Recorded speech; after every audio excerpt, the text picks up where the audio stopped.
Hi guys, నిన్నే మా ఊరికి వెళ్ళొచ్చా. సొంత ఊరు ఇల్లు అంటే ఎవరికి ఇష్టం ఉండదు చెప్పండి.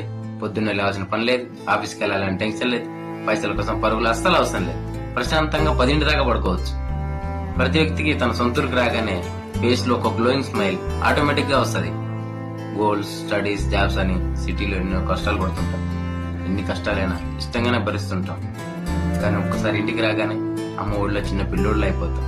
చిన్న పొరగాలతో ఆడుకుంటాం, అమ్మతో జోక్ చేస్తూ కోతి పర్ఫార్మెన్స్ చేస్తుంటాం, ఫ్రెండ్స్ తో బలాదూరు తిరుగుతూ తినడం కూడా మర్చిపోతుంటాం. కానీ సిటీలో ఆకలిస్తున్నా తినడానికి తిండుండదు, తినడానికి టైం ఉండదు. ఏదో ఒక రోజు వీలు చూసుకొని మన ఊరికి మనమే చుట్టంలో వెళ్ళి వచ్చేస్తాం. సిటీ నుండి ఇంటికి సంతోషంగా ఎగురుకుంటూ పోతాం, ఇంటి నుండి సిటీకి కూడా అంతే ఎగురుకుంటూ వస్తాం. కానీ సంతోషమే రాదు మన వెంట, మనసులో ఏదో తెలియని తపనతో బయలుదేరు. ఎనీవే, మీరు మీ విలేజ్ మిస్ అవుతున్నారా? మిస్ అయితే కింద కామెంట్ చేయండి. కుదిరితే